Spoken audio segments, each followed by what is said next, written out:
Greetings of the day guys. तो last time हम बात कर रहे थे कि जब हम हडूप का क्लस्टर सेटअप कर रहे हैं, ठीक है, अब तक जो हम टेस्टिंग वगैरह हैं, कमांड्स वगैरह की बात कर रहे थे, वो सब एक सिंगल नोड में थे। तो जब हम हडूप का एक पूरा क्लस्टर सेटअप कर रहे हैं, तो क्लस्टर सेटअप करने में क्या क्या ध्यान रखेंगे, उसका स्पेसिफिकेशन क्या क्या रखेंगे, उन चीज़ों की बात कर रहे थे। जो हमने लास्ट लेक्चर में बात की थी वो क्या थी कि हडूप इंस्टॉल कैसे करेंगे। जैसे कि ऑप्शंस थे कि हम टारबॉल फाइल्स यूज़ कर सकते हैं।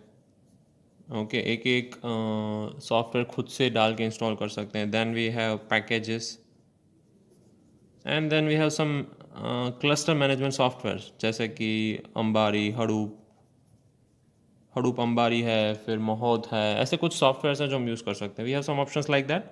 Then we saw about node specification कि क्लस्टर में नोड्स होते हैं, तो नोड का स्पेसिफिकेशन क्या होना चाहिए। Okay, we talked about node specification also. And then we saw cluster sizing कि क्लस्टर की साइज़ किस तरीके की होनी चाहिए। Okay, we saw that also. Today we want to talk about network topology कि क्लस्टर में क्लस्टर की जब हम बात कर रहे हैं तो नेटवर्क होता है, और ऑब्वियसली नेटवर्क है वो कुछ चीज़ों से कनेक्टेड होता है। तो हडूप क्लस्टर जो कॉमनली क्या फॉलो करता है, two level network topology follow करता है, क्योंकि जनरली इसमें कितने सर्वर्स होते हैं, 30 to 40 सर्वर्स होते हैं। तो किस तरीके से कनेक्ट होते हैं कि एक तो मेन की है, ये की स्विच है। ओके, ये उसकी switch 1 and switch 2, fine. And then further it has nodes. यहाँ पे जो आपको दिख रहे हैं ये नोड 1 है, नोड 2 है, node 3 and all, N1 N2 N3 again, ठीक है। सो इस तरीके से टू लेयर आर्किटेक्चर होता है। This is layer 1 and this is layer 2 and this is the main hub of it. Okay, so this is how things work. इनके बीच में चीज़ें कनेक्टेड होती हैं लिंक्स के थ्रू। मल्टीपल रैक्स हो सकते हैं, जैसे हमने बात की है, तो मल्टीपल रैक्स के हिसाब से उसका डिस्टेंस ज़्यादा या कम हो सकता है। जैसे कि मेरा नेम नोड या मेन नोड है वो यहाँ पे है, this is my name node या मेन नोड, ठीक है। तो यहाँ से अगर मुझे यहाँ कम्युनिकेट करना है तो ये मेरे ही रैक में है, डिफरेंट डिस्क में है पर मेरे ही रैक में है, ईजी है। Again same to same disk में या same to same local computer में कम्युनिकेशन करना है तो उससे भी ईजी है। पर अगर ऑफ रैक कम्युनिकेशन करना है, ठीक है, तो that is a bit hard. तो थिंग्स हैपन दैट वे। तो उसके हिसाब से डिस्टेंस कम या ज़्यादा होगा। तो उनकी अपलिंक स्विच की जो हमें एक मेमोरी चाहिए वो कितनी होनी चाहिए, अराउंड 10 GB होनी चाहिए। जब कम्युनिकेशन हो रहा है तो 10 GB कम्युनिकेशन ईजिली पॉसिबल होना चाहिए पर सेकेंड, ठीक है। ये उसकी साइज़ है या एक स्पीड कह सकते हैं आप। ओके, और rack awareness to the software. Software में कुछ ऐसे कमांड्स होते हैं, ऐसी प्रॉपर्टीज़ होती हैं जो हम सेट कर सकते हैं कि वो सेम रैक में है या डिफरेंट रैक में है। हडूप प्रोवाइड करता है कि अगर आप बताते हैं कि वो आपके नेम नोड के सेम रैक में है या डिफरेंट रैक में है, जितने भी रैक्स हैं आप उसके आईडी के हिसाब से, आईपी एड्रेसेस के हिसाब से अगर ट्रैक करते हैं तो आपको सॉफ्टवेयर उस तरीके से कॉन्फ़िगर हो जाता है। जैसे सॉफ्टवेयर के पास नेम नोड के पास नया डेटा स्टोर करने के लिए आया तो उसको पता चला कि सेम रैक में अगर जगह खाली है तो दूसरे रैक के पास रिक्वेस्ट नहीं भेजेगा, डेटा ट्रांसफर नहीं भेजेगा, क्योंकि उसको पता है कि सेम रैक में अगर डेटा स्टोर करता हूं तो वो इजीली स्टोर हो जाएगा और कम टाइम में स्टोर हो जाएगा, ठीक है। So rack awareness to the software या हडूप के लिए रैक अवेयरनेस कन्वे करना बहुत जरूरी है। उसके लिए हमें उसकी प्रॉपर्टी पता होनी चाहिए और उसके स्पेसिफिकेशंस पता होने चाहिए। That is why we are discussing this topic. Okay, तो क्लस्टर सेटअप या इंस्टॉलिंग होता क्या है, सबसे पहले हम जावा इंस्टॉल करते हैं। हमारा जो पूरा नोड का स्पेसिफिकेशन था हमने देख लिया था कि क्या क्या होना चाहिए, क्या क्या नहीं होना चाहिए। तो सबसे पहले जावा इंस्टॉल करते हैं, उसमें यूज़र अकाउंट क्रिएट करते हैं। जावा इंस्टॉल क्यों करते हैं, क्योंकि हडूप किस पे बिल्ट है, बेसिकली जावा पे बिल्ट है। तो you need a JDK and JVM. JDK और जीआरई दोनों होने चाहिए और रिलेटिव होने चाहिए कि जैसे हडूप का वर्जन बढ़ रहा है वैसे वैसे जावा का वर्जन भी बढ़ रहा है। जो कि अभी भी करंट हडूप इंस्टॉलेशन है उसमें जेडीके 1.8 इज सफिशिएंट। अब JDK 1.8 या JDK 8 whatever we say, JDK 8 is sufficient and you can use it. Okay, so उस तरीके से अभी हडूप का कौन सा वर्जन चल रहा है, 3.2.2।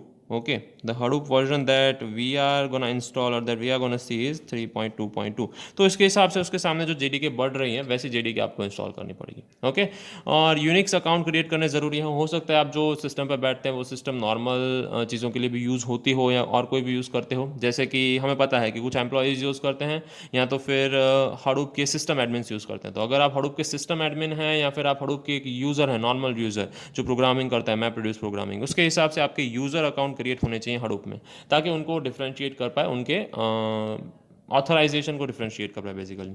हडूप इंस्टॉल कैसे करते हैं, हडूप डाउनलोड मीन्स के प्लग एंड प्ले जैसा डिवाइस या सॉफ्टवेयर है, वो क्या करते हैं, हम उसके ऑफिशियल साइट से उसका डिस्ट्रीब्यूशन डाउनलोड करते हैं, चेक करते हैं कि उसकी सिग्नेचर है या उसकी की है जो हमने डाउनलोड की है उसकी जो SSH की है वो मैच होनी चाहिए कि हमारी जो बेसिकली उसको जब डाउनलोडिंग टाइम पे कोई भी अलग अलग साइट से डाउनलोड करते हैं तो वो टेम्पर नहीं हुआ है, ठीक है। हडूप है वो कहाँ से डाउनलोड किया जाता है, मिरर साइट से डाउनलोड किया जाता है। So basically it's not possible कि एक ही साइट पे से इतने सारे वर्ल्ड में से लोग हडूप डाउनलोड कर रहे हो तो साइट पे लोड ना लाए, इसीलिए उसके लिए वो क्या करते हैं, मिरर साइट्स क्रिएट करते हैं कि हडूप डिस्ट्रीब्यूशन वो ऑफिशियली दूसरे स्टोर्स को देते हैं। जैसे कि if I want to buy a laptop और एप्पल लैपटॉप, तो मैं ऑफिशियली कैलिफोर्निया नहीं जा सकता या ऑफिशियली यूएस नहीं जा सकता एप्पल के स्टोर पे जहाँ पे उनका मेन स्टोर है। तो एप्पल वाले क्या करते हैं, ऑथोराइज्ड उनके डीलर्स होते हैं जहाँ पे वो आप एप्पल के या कोई भी दूसरे कंप्यूटर से आप खरीद सकते हैं, डेल के, एप्पल के, हर एक के लिए। सिमिलरली अपाचे वालों ने हडूप डिस्ट्रीब्यूशन सिर्फ अपनी साइट में नहीं रखा है, ऐसी मिरर साइट्स क्रिएट की हैं, ऐसे डिस्ट्रीब्यूशंस किए हैं, डीलिंग डिस्ट्रीब्यूशंस किए हैं जहाँ पे आप हडूप है वो डाउनलोड कर सकते हैं basically. Fine, so the thing is this is how they play with the mirror sites कि आप उसका डिस्ट्रीब्यूशन है वो दे सकते हैं कि दूसरी साइट वाले वो ऑफिशियली रख सके, पर ध्यान ये रखना है कि दूसरी साइट वाले उसको टेम्पर नहीं कर रहे। इसीलिए हम SSH किया उसको सिग्नेचर चेक कर लेते हैं कि जो हडूप ने डिस्ट्रीब्यूशन दिया था वही हमने डाउनलोड किया है ना, तो जो हमने मिरर साइट से डाउनलोड किया है वो और हडूप का जो सिग्नेचर की है वो अगर ये दोनों मैच हो रही हैं तो इसका मतलब है आपका डिस्ट्रीब्यूशन करेक्ट है। Okay, so we are not gonna go into detail of it. आपने डाउनलोड कर लिया और आपको सिंपली उसको यूज़ करना है, आपको उसका कोई इंस्टॉलेशन प्रोसेस नहीं करना है, आपको डाउनलोड करके उसको अनपैक करना है। जनरली जैसे जिप फाइल होती है, सिमिलरली यूनिक्स में भी GZ फाइल होगी, तो GZ फाइल है उसको आप अनपैक करेंगे, tar.gz फाइल होगी, उसको अनपैक करके आप सिंपली यूज़ करना स्टार्ट कर सकते हैं। ओके, और क्या करना है, कॉन्फ़िगरिंग SSH। सिक्योर शेल हमें कॉन्फ़िगर क्यों करना है, क्योंकि हम यहाँ पे हडूप कैसे यूज़ कर रहे हैं, जैसे हमने पहले बात की है क्लस्टर में यूज़ कर रहे हैं। तो अगर हडूप क्लस्टर में यूज़ करें तो सब चीज़ें एक ही जगह पे नहीं है, एक ही लोकल कंप्यूटर में नहीं है, there is a cluster of it. तो हमें उससे कम्युनिकेट करना पड़ता है कि भाई पर्टिकुलर क्लस्टर है, उसमें से ये डीमन स्टार्ट करो, ये डीमन ऑफ करो, डेटा नोड है, नेम नोड है, ठीक है। सबके IP एड्रेस अलग अलग है। अगर नेम नोड है वो डेटा नोड को मास्टर कर रहा है या बेसिकली उसको कंट्रोल कर रहा है, तो वो कैसे कंट्रोल कर सकता है, उसको सिग्नल्स भेजेगा। ओके, तो वो सिग्नल्स भेज के उसको बताएगा कि आपको ये काम करना है और ये नहीं करना है। तो सिग्नल्स कैसे भेजेगा, ऑब्वियसली SSH से भेजेगा, ठीक है। और कुछ कमांड्स हैं जैसे कि स्टार्ट ऑल, मुझे कुछ सर्विस स्टार्ट करनी है तो start all डॉट sh नाम का कमांड है। ये कमांड अगर मैं रन करता हूँ तो मेरे में हडूप रन हो जाएगा, MapReduce का डीमन स्टार्ट हो जाएगा, यान का डीमन स्टार्ट हो जाएगा। डीमन मतलब कंप्यूटर्स या ऐसा कोई कॉन्फ़िगरेशन जो वो सारे कंप्यूटर्स चलाते हैं उनको एक कंट्रोल करता है, तो वो चीज़ें स्टार्ट हो जाती हैं। तो ये सारे प्रोग्राम स्टार्ट और स्टॉप के लिए स्टार्ट ऑल नाम का एक कमांड है, या स्टॉप ऑल। आपने बहुत सारा प्रोग्रामिंग किया, आपने काफ़ी सारी चीज़ें स्टार्ट की, काफ़ी सारी चीज़ें ऑफ की, आपको डिस्ट्रीब्यूशन देखना था कि कैसे चल रही हैं सारी चीज़ें नेटवर्क में, तो आपने क्या किया, स्टार्ट यान नाम का एक ऑपरेटिंग सिस्टम जैसा होता है, जैसे हमने बात की थी, येट अनदर रिसोर्स नेगोशिएटर होता है। तो यान का एक मैंने डीमन स्टार्ट किया, एक कंप्यूटर स्टार्ट किया, ठीक है। और फिर मैंने मैप रिड्यूस स्टार्ट किया, फाइल स्टोर करने के लिए HDFS स्टार्ट किया। ये सारी चीज़ें मैं स्टार्ट करता जा रहा हूँ, पर लास्ट में मुझे सब चीज़ें ऑफ करनी है। My work is done for the day, so what I command I run is stop all dot SH। तो stop all dot SH command जब हम क्लस्टर पर रन कर रहे हैं तो काफ़ी सारे कंप्यूटर्स होंगे, how can we stop it. So हम क्या करेंगे, बेसिकली एक सिंपल कमांड रन करेंगे, स्टॉप ऑल डॉट SH। उसके लिए हमें SSH जो एक होता है, what do we say, authorization for the different from the different computers that is needed। so इसलिए हम SSH पहले से कॉन्फ़िगर करके रखते हैं ताकि we can communicate to different computers in the cluster। so after you have downloaded the installation files, first of all you need to do the format the HDFS name node. जब सबसे पहली बार आप name node run करें तो उसको format करना अच्छी बात है। एक प्रोजेक्ट खत्म हो गया, दूसरा प्रोजेक्ट स्टार्ट कर रहे हैं, तो क्या कमांड है, HDFS name node hyphen format. ये कमांड रन करके आप सबसे पहले नेम नोड फॉर्मेट कर देंगे। उसमें पहले के जो भी लॉग्स हैं, जो पहले की स्टोर्ड चीज़ें हैं, वो चीज़ें निकल जानी चाहिए, सब स्क्रैच से स्टार्ट होना चाहिए, ठीक है। फिर स्टार्टिंग और स्टॉपिंग डीमन, जैसे हमने बात की थी, स्टार्ट DFS.sh, आपको फाइल स्टोर करना स्टार्ट करना है या कमांड्स रन करना स्टार्ट करना है एक्चुअली में, कि मेक DIR या लिस्ट DIR जो भी वहाँ पे है, LS कमांड, MKDIR कमांड, ठीक है। ये सारी कमांड्स आपको रन करना है DFS पे, तो आपको पहले उसका डीमन स्टार्ट करना पड़ेगा ताकि DFS या HDFS स्टार्ट हो। देन स्टार्ट यान रिसोर्स नेगोशिएटर, अगर आप कोई प्रोग्राम रन कर रहे हैं मैप रिड्यूस से क्लस्टर में, तो उसके रिसोर्सेज को मैनेज करना यान का काम है, तो आपको यान स्टार्ट करना पड़ेगा। उसका कॉन्फ़िगरेशन लेने के लिए कोई कमांड है, तो स्टार्टिंग और स्टॉपिंग डीमंस के लिए सारी फाइल्स एक ही फोल्डर में रखी गई हैं। फोल्डर का नाम है SBin। तो अगर आप हडूप में SBin फोल्डर ढूंढ लेंगे तो SBin फोल्डर में आपको ये सारी फाइल्स मिल जाएंगी, and then you can start things, जैसे कि mr job history daemon.sh। MR मतलब map reduce job history daemon dot S H start history server, ये पूरा एक कमांड है, तो आपको हिस्ट्री सर्वर स्टार्ट हो जाएगा। हिस्ट्री सर्वर मतलब वो सारी चीज़ें स्टोर रखेगा कि आप through out the day, through out the month, during the project, 3 महीने का प्रोजेक्ट है, 4 महीने का प्रोजेक्ट है, तो उस प्रोजेक्ट के ड्यूरेशन में आप क्या क्या कर रहे हैं वो सारी चीज़ें हिस्ट्री सर्वर में वो इंपॉर्टेंट फाइल स्टोर रहेंगी। ठीक है, इसके लिए एक डेडिकेटेड फोल्डर होता है नेम नोड के कंप्यूटर में, वहाँ पे चीज़ें स्टोर रहती है। फाइन। फिर सारे यूनिक्स रिलेटेड कमांड जैसे हम पहले बात कर चुके हैं अपने पुराने लेक्चर्स में, क्रिएटिंग यूजर डायरेक्टरीज हम क्रिएट करते हैं MKDIR से। फाइन। देन DFS एडमिन वो क्या कर सकता है, एक स्पेस है वो अलोकेट कर सकते हैं, लिमिट कर सकता है कि कोई भी पर्टिकुलर यूज़र है, यूज़र नेम उसका नाम है लेट्स से यूज़र का, तो वो 1 T तक, 1 T मतलब 1 TB तक ही डेटा स्टोर कर सकता है। फाइन। यहाँ पे मैं लिख सकता हूँ लेट्स से 50G या GB, तो 50 GB तक ही वो डेटा स्टोर कर पाएगा।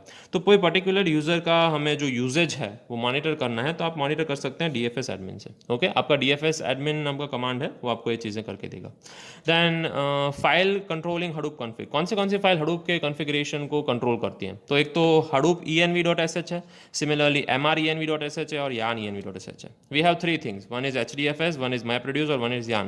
तो Hadoop environment.sh, MapReduce environment.sh, yarn environment.sh, उसके जो एनवायरमेंट्स हैं उसके कॉन्फ़िगरेशन इस फाइल में होते हैं, आप उसको चेंज कर सकते हैं। कोर साइट डॉट XML में कुछ अच्छी अच्छी प्रॉपर्टीज़ होती हैं। कोर साइट मतलब तीनों चीज़ें HDFS, MR और यान तीनों को कंट्रोल करता है, उसके कॉमन कॉन्फ़िगरेशन है कोर साइट में होते हैं।